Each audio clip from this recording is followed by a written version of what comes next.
नमस्कार, news bioscope देख रहे हैं आप और मैं हूं आपके साथ अमित झा। रिम्स 2 निर्माण मामले को लेकर के एक बार फिर से तमाम आदिवासी संगठन के जो लोग हैं एकत्रित हुए हैं, आज राजभवन के समक्ष धरना प्रदर्शन कर रहे हैं। उनका कहना है कि जो ज़मीन है वो वहाँ के ग्रामीणों का है और साफ तौर पे वहाँ पे खेती होती है, लेकिन सरकार के द्वारा रिम्स 2 निर्माण को लेकर के वो ज़मीन जो है अब कहा जा रहा है कि वहाँ रिम्स 2 का निर्माण किया जाएगा। अब ऐसे में आज राजभवन के समक्ष प्रदर्शन कर रहे हैं, धरना प्रदर्शन कर रहे हैं, तेज बारिश के बीच भी प्रदर्शन कर रहे हैं। कुछ लोग हैं, उनसे बात करेंगे और जानने की कोशिश करेंगे। देख सकते हैं तस्वीरों के माध्यम से आप लोग आज फिर से एक बार राजभवन पहुंचे हैं रिम्स 2 निर्माण मामले को लेकर के। देखिए, हम लोग इसलिए पहुंचे हैं कि वहाँ एग्रीकल्चर बेस्ड ज़मीन को, रैयतों को ज़मीन छीना जा रहा है और तानाशाही की तर्ज पर छीना जा रहा है। हेमंत सोरेन को ये समझना चाहिए कि भूमि अधिग्रहण कानून का पालन करना चाहिए। 70% रैयतों का जो है सहमति होती है, ग्राम सभा की सहमति होती है, और यदि इस्तेमाल नहीं कर रहे हैं ज़मीन को 5 साल में तो वो वापस लेने का प्रोविज़न है। आप न गाँव से बात करते हैं न कहीं, इसलिए रैयतों के समर्थन में आज हम लोग यहाँ पर धरना प्रदर्शन करने आए थे और हम लोग आज प्लानिंग किए हैं। एक धरना एक सांकेतिक है आंदोलन का।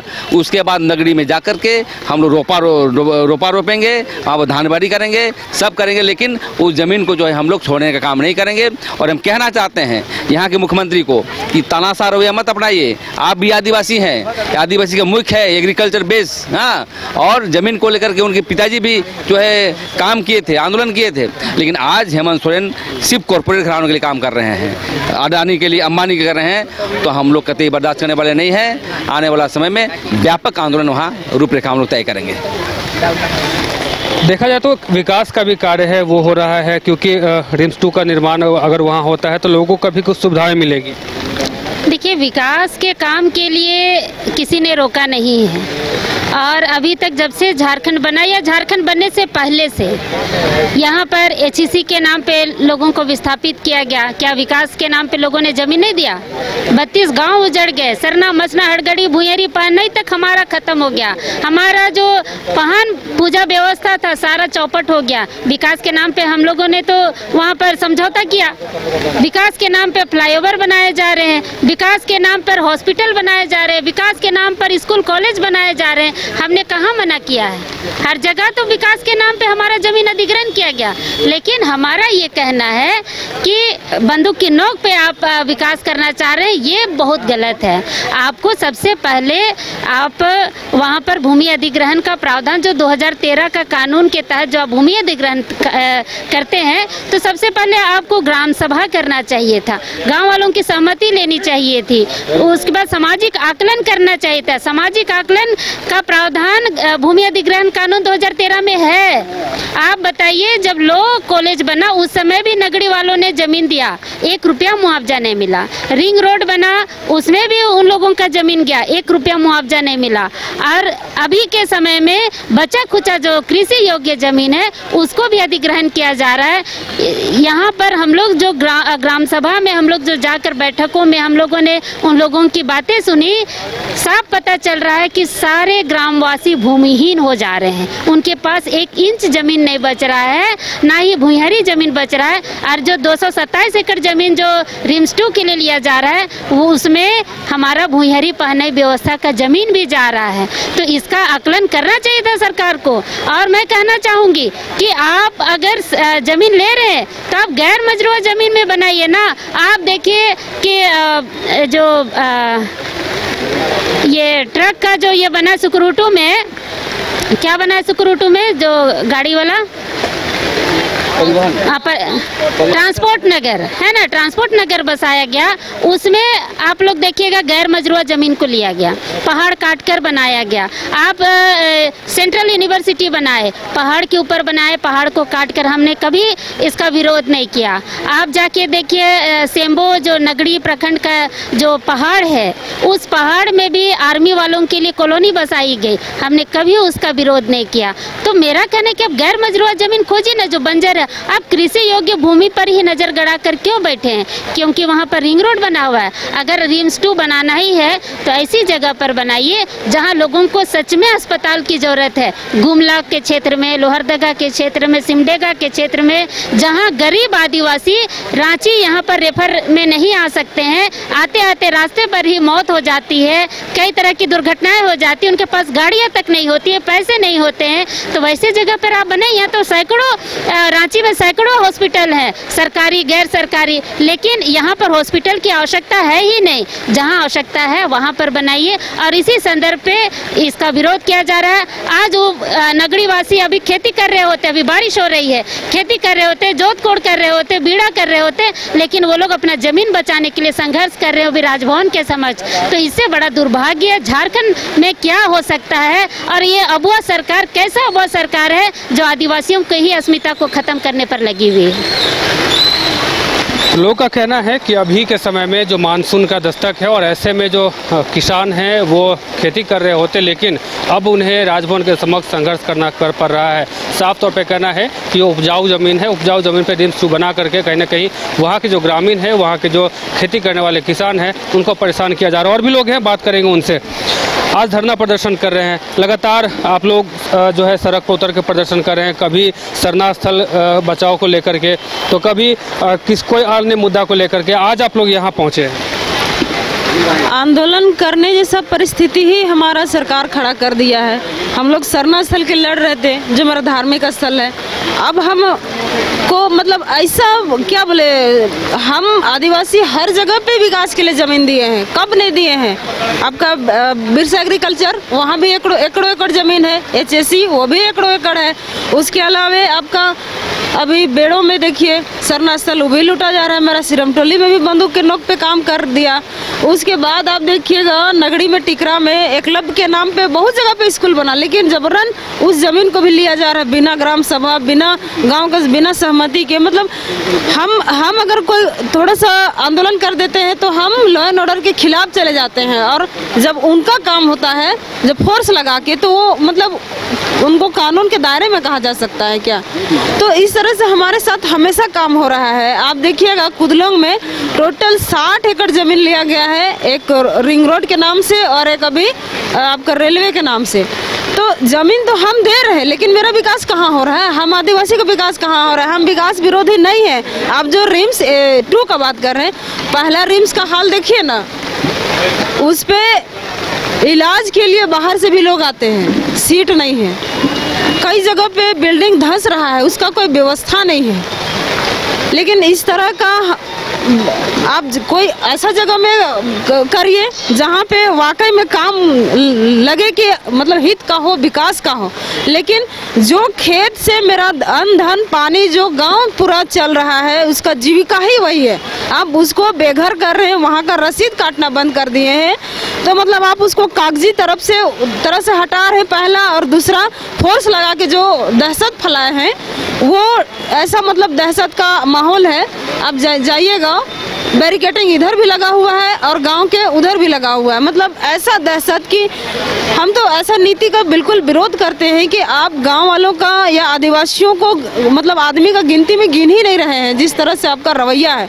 तो विरोध करना बनता है। हम रोज विरोध कर रहे हैं। मेरा पुरखा विरोध किया, मेरा पुरखा आंदोलन किया, आज भी हम आंदोलन ही कर रहे हैं। तो इस तरह का जो रवैया है सरकार का, जैसे झारखंड राज्य अलग हुआ, अबुआ दिसुम अबुआ राज, आदिवासियों का राज्य होगा, आदिवासी बहुल क्षेत्र है, 5वीं अनुसूची का क्षेत्र है, ये CNT एक्ट का दायरे में आता है। लेकिन आज सारा कानून का धारा, आज धारा का धारा रह गया है। हम लोगों के लिए कुछ भी नहीं है कानून। तो आज सैकड़ों की संख्या में लोग मौजूद थे राजभवन के समक्ष, और सबका यही कहना है कि जो खेती और ज़मीन है वो हमसे छीना जा रहा है। और भी लोग हैं, बात करते हैं। राहुल जी, लगातार आप लोग सड़क पर उतर रहे हैं। आज भी आपने नगरी में जो रिम्स 2 निर्माण को लेकर के जो ज़मीन सरकार के द्वारा अधिग्रहण किया जा रहा है, उसको लेकर के आप लोग आज राजभवन के समक्ष पहुँचे। देखिए, आज इस अबुआ सरकार को जो भी सीट मिली, चाहे विधानसभा बोले चाहे लोकसभा बोले, तो ट्राइबल क्षेत्र से बहुत ज़्यादा सीटें उनको को मिली और उनके बदौलत है कि आज वो सत्ता में आए। लेकिन जिस तरह से इस राज्य के लिए नीति निर्धारण करना था और उसके विपरीत दिशा में जाके आज वो काम कर रहे हैं। उनका नीति निर्धारण एकदम विपरीत है, आदिवासी समाज के एकदम विरुद्ध है और उसके विपरीत है। आज रिम्स पार्ट 2 के नाम पे जो 227 एकड़ जमीन को एक्वायर किया जा रहा है, आज लोग वहाँ पे खेतीहर जमीन है, लोग खेती करते, बारी करते, लेकिन आज उनको आंदोलन करने की आप ऐसा आन पड़ा। 2012 में जो भाजपा का सरकार था उस समय वो जमीन को एक्वायर करके जो आप प्रयास कर रहे थे, और शिबू सोरेन हो गए, वो भी वहाँ पे हल चलाने का काम किए थे, बंधु तिर्की जी हो गए, दयामणि बारला जी, गैलेक्सिंग डुंडुंग जी। लेकिन आज जेएमएम और कांग्रेस की सरकार, गठबंधन सरकार, वो रिम्स पार्ट 2 वहाँ पे बनाने जा रही है। तो यहाँ पे कि कोई भी अगवा यहाँ पे अपनी अग्रिम भूमिका नहीं निभा रहे और एक पार्टी विशेष पे ये लोग काम कर रहे हैं। तो आज समाज अपने जमीन को बचाने के लिए, अपना अस्तित्व को बचाने के लिए आज आंदोलनरत है। और हम लोग आज राज्यपाल के समक्ष जो धरना प्रदर्शन किए थे, और आने वाला समय में इस जमीन को बचाने के लिए हम लोग पूरे प्रदेश स्तरीय चरणबद्ध तरीके से आंदोलन का रूपरेखा तैयार होगा और हम लोग निरंतर आंदोलन को जारी रखेंगे। लोगों में काफ़ी आक्रोश है और आक्रोश इस चीज़ को लेकर के है कि जो खेतीहर ज़मीन है, यानी कि 228 एकड़ ज़मीन है, वो खेती उस पर होती है। और ऐसे में लोगों का कहना है कि रिम्स 2 का निर्माण कोई ऐसी जगह हो जहां खेती ना होता हो, वो ज़मीन जो है बंजर हो। लेकिन खेतीहर ज़मीन पे अगर आप रिम्स 2 का निर्माण करते हैं तो कहीं ना कहीं जो हमारे जो गाँव में जो ग्रामीण लोग हैं, जो खेती के आश्रित ही रहते हैं, उन्हीं खेती की वजह से उनकी पढ़ाई लिखाई चलती है, उनके बच्चे की। साथ ही अगर बात करें तो उनका खाना पीना, जितने भी जो चीज़ें, ज़रूरत की चीज़ें हैं, उस खेती से ही उन्हें प्राप्त होता है। अब ऐसे में अगर वो ज़मीन रिम्स 2 के निर्माण को लेकर के लिया जाएगा तो कहने के वो तमाम जो लोग हैं वो सड़क पर आ जाएंगे। और भी लोग हैं, बात करते हैं उनसे। आकाश जी, लगातार आप लोग आंदोलन कर रहे हैं। अब नगरी का मामला है, रिम्स 2 निर्माण को लेकर के जो 228 एकड़ ज़मीन है उस पर भी जो है अब सरकार की नज़र है रिम्स 2 निर्माण को लेकर के। पिछले दिन बाबूलाल मरांडी भी वहां पहुंचे थे, उन्होंने आश्वासन दिया है कि हम यहां काम नहीं होने देंगे, साथ ही अगर रिम्स 2 के निर्माण की अगर ज़रूरत पड़ती है तो ज़मीन हम उपलब्ध करवाएंगे। जी, जैसे कि आपको बता दें, बाबूलाल मरांडी वहाँ निरीक्षण के लिए गए थे, तो मैं बताना चाहूँगा अभी की स्थिति में ना हमारे पक्ष हमारे हैं, ना विपक्ष हमारे हैं। सबके सब लुटेरे हैं, सब आदिवासी को लूटने में लगी है। मैं आपके चैनल के माध्यम से बताना चाहूँगा, जब शराब नीति लाते हैं हेमंत सोरेन जी तो ग्राम सभा को महत्व देते हैं, बोलते हैं ग्राम सभा से अनुमति ली जाएगी तब गाँव-गाँव में शराब नीति लाया जाएगा। नहीं, दूसरे तरफ जब ये आपका रिम्स 2 के लिए जमीन लूटा जाता है तो आप ग्राम सभा को महत्व नहीं देते हैं। तो बताइए, रिम्स 2 के लिए आपको जमीन चाहिए तो आप ग्राम सभा को महत्व नहीं देंगे, और जब शराब नीति लाना हो तो आप ग्राम सभा को महत्व देंगे। तो कहीं ना कहीं सरकार हमें ठगने में लगी हुई है, इस चीज को हम लोग को पहचानना है। और मैं आपके चैनल के माध्यम से बताना चाहूंगा, अगर आदिवासी अभी भी जागरूक नहीं हुई ना तो आने वाले समय 2030 तक आदिवासी की जल जंगल जमीन तो कुछ बचेगी नहीं, और धार्मिक स्थल भी नहीं बचेगा, ना हमारा कोई इतिहास बचेगा। इसलिए अभी भी समय है, आदिवासी जाग जाए और हम लोग जल्द वहां रोपने वाले हैं। जितने भी समाज आदिवासी संगठन है, जितने भी सरना धनलंबी है, जितना भी नगरी वासी है, कांके विधानसभा में जितने भी आदिवासी है, हम सभी हजारों की संख्या में मिलकर वहां रोपा रोपेंगे। प्रदर्शन कर रही है, आदिवासी बचाओ मोर्चा लगातार सड़क पर दिख रही है, कभी कर्नाटक बचाने को लेकर के, कभी जमीन बचाने को लेकर के। नगरी भूमि संघर्ष समिति बचाओ मोर्चा की तरफ से आज 1 दिवसीय धरना था, क्योंकि नगरी जमीन जो भूमि उपजाऊ भूमि, कृषि योग्य भूमि है, 227 एकड़ की जमीन है, उसको सरकार भूमि पूजन कर बिना नोटिस दिए ग्रामीणों को बिना ग्राम सभा किए हुए भूमि पूजन किया, और साथ साथ में कंटीली तार से पूरा घेराबंदी कर दिया गया। अब मानसून पहुंच गया, नगरीवासी बहुत बार मुख्यमंत्री से मिलने का प्रयास किए तो किसी भी तरह से मुख्यमंत्री नहीं मिलना चाह रहे हैं नगरीवासी से, तो ग्राम सभा रखाया और बहुत सारे नेताओं को बुलाया गया, सामाजिक संगठन के लोगों को बुलाया गया, हम लोगों को भी बुलाया गया। हम लोग गए, तब पता चला कि इस तरह की समस्या है और हम लोग क्या करें। हम लोग राजभवन के समक्ष धरना देते हैं और महामहिम से अपील करते हैं, मुख्यमंत्री नहीं मिल रहे हैं, तो कुछ हमारे महिम 5वीं अनुसूची के कस्टोडियन है, उनसे अपना व्यथा सुनाया जाए, इसलिए 1 दिवसीय धरना था। अब जिस मुख्यमंत्री के मुंह से वाणी निकलता है कि बैंक हमारा खेत हमारा बैंक है और खलियान हमारा एटीएम, तो जब एक हमारा बैंक और खतियान को संरक्षित करने का काम आदिवासी समाज करते हैं, तो मुख्यमंत्री इस तरह की आदिवासी जमीन पे बुरी नज़र डाल रहे हैं और उनका जो खेती योग्य भूमि है उसको छीन रहे हैं। तो एकमात्र उपाय होता है कि हम एक महामहिम के पास अपील करें और अपने आंदोलन को तेज करें। और अभी भी हम लोग चाहते हैं कि अपनी सरकार में, जिस सरकार को आदिवासी समाज ने सींचा, बनाया, सत्ता पे उसे काबिज किया, रघुवर के समय में जिस सरकार ने सीएनटी एक्ट में संशोधन कर जल जंगल जमीन को छीनने का प्रयास किया था, केवल मांग रघुवर सरकार ने अपनी मांगे रखी, तब सारे आदिवासी समाज के संगठन के बुद्धिजीवीगण, चाहे आदिवासी समाज के धार्मिक अगुआ, सामाजिक अगुआ ने एक होकर उस आंदोलन को किया, क्योंकि आदिवासी का जल जंगल जमीन अस्तित्व है, उसे खतरा में देखकर आदिवासी कभी भी अन्याय बर्दाश्त नहीं करेगा और सब लोग साथ मिलकर लड़ाई को लड़े। और उसी का परिणाम स्वरूप हेमंत सोरेन इस सरकार में बैठे और इस सरकार में बैठते हुए भी 5 साल वो चुप रहे। लेकिन ये पूर्ण बहुमत की सरकार जब बना तो पूरी तरह पूर्ण रूप से जब उनकी शक्ति आ गया तो वो पूरी तरह निरंकुश हो गए। आदिवासी समाज को कुछ समझ ही नहीं रहे हैं, उन्हीं की जमीन को छीनना चाह रहे हैं जिन्होंने उन्हें पूर्ण बहुमत की सरकार दी, सत्ता पर बैठाने का काम किया। कल्पना सोरेन अपनी भाषण में बोलती है, मैं ऋणी हूँ पूरे समाज से, झारखंडी समाज से, ये सरकार हमारा सरकार होगा, अबुआ सरकार होगा। तो क्या ये अबुआ सरकार है? ये आदिवासियों के साथ शोषण इसी तरह का व्यवहार कर रही है अपना? तो ये आज जो एक दिवसीय धरना हुआ है, इसके माध्यम से हम लोग बताना चाहते हैं, जल जंगल जमीन अपने अस्तित्व की लड़ाई को आदिवासी समाज कभी बर्दाश्त नहीं करेगा, उनको छीनने का काम ना करे। इसी लड़ाई को लेकर बिरसा मुंडा ने उलगुलान किया, इसी लड़ाई को लेकर सिद्धू कानू ने उलगुलान किया, तेलंगा खड़िया ने उलगुलान किया, वीर बुद्धू भगत ने उलगुलान किया। तो इसी लड़ाई को लेकर अब ये दूसरी उलगुलान की आवश्यकता है।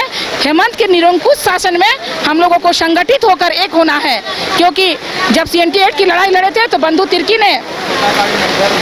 तिर्की भी आंदोलन किए थे, देव कुमार धान भी आंदोलन किए थे, गीताश्री उरांव भी आंदोलन किए थे। लेकिन आज बंधु तिर्की नहीं आ रहे हैं, कृषि योग्य भूमि है। कृषि मंत्री नेहा शिल्पी तिर्की ने बना, जब अभी मंत्री है तो उन्हें 227 एकड़ का जमीन कृषि योग को बचाना चाहिए था, उन्हें यहाँ निमंत्रण मिला था, उसे यहाँ आना चाहिए था, इनकी नगरी वासियों की व्यथा को समझना चाहिए था, पर ये उनकी व्यथा को समझने का प्रयास नहीं कर रही है। सब सत्ता और शासन के वशीभूत होके लालच में आज आदिवासी समाज को दरकिनार कर रहे हैं। लेकिन यही आदिवासी समाज के पास ताकत है, ये झारखंड बहुल राज्य में आदिवासियत की जितनी ताकत है कोई अन्य समाज की नहीं है। तो हम लोग बताना चाहते हैं, अगर हम एक हो जाएंगे तो कोई बर्दाश्त आने वाले समय में आपका जो इरादा नेक इरादा नहीं है आदिवासी समाज के प्रति, तो हम लोग भी आपको हटाने का प्रयास करेंगे, जड़ से उखाड़ने का काम करेंगे, जैसे रघुवर के शासनकाल में रघुवर को किए हैं। अभी भी चेतिए और आदिवासी समाज को दरकिनार ना कीजिए, उनकी व्यथा को समझिए और नगरी वासी को उनकी भूमि को वापस लौटा दीजिए, ताकि वो इस मानसून में खेती कर पाए। उनके पास जीविका उपार्जन का एक ही साधन है, उस पर जो कि अपना जीवन निर्वाह करते हैं उसे बचाया जाए। आप स्थानीय नीति तो बना नहीं रहे हैं, नियोजन नीति तो बना नहीं रहे हैं, यहाँ के लोगों को रोजगार तो दे नहीं रहे हैं, और उसके बाद आप भूमिहीन भी कर रहे हैं, तो इतना अन्याय आदिवासी कभी बर्दाश्त नहीं करेगा। लोगों में काफ़ी आक्रोश देखने को मिल रहा है और साफ तौर पे कहना है कि अब हम लोग हजारों की संख्या में जहां रिम्स 2 निर्माण को लेकर के ज़मीन जो है उस पर रोपा रोपेंगे और उसके बाद हमारा विरोध जो है यहीं तक नहीं रहेगा, आगे भी हमारा विरोध चलता रहेगा। फिलहाल हमारे सहयोगी गौरव के साथ Amit Jha, news bioscope, Ranchi. Gold संस्थान आपके सपनों को दे रहा नई उड़ान। पिछले 27 सालों में 18,000 से ज्यादा छात्रों ने गोल्ड संस्थान से डॉक्टर और इंजीनियर बनकर अपने सपनों को किया साकार। गोल्ड के संस्थापक और प्रबंध निदेशक विपिन सिंह और धनबाद सेंटर डायरेक्टर संजय आनंद के दूरदर्शी नेतृत्व में गोल्ड संस्थान बन चुका है मेडिकल और इंजीनियरिंग की तैयारी कर रहे लाखों छात्रों की उम्मीद और विश्वास का प्रतीक। सफलता का सबसे बड़ा दुश्मन असफलता का डर। मेरे बच्चे का रिजल्ट हुआ, ये खुशी का विषय था, बट हमारे इंस्टीट्यूट के जो बच्चे रिजल्ट कर रहे थे, जो लेवल को अचीव कर रहे थे, उनका भी रिजल्ट हुआ। ये हमारे लिए और ज्यादा खुशी की बात था। आज ही जुड़िए गोल संस्थान से और अपने सपनों को दीजिए नई ऊंचाई।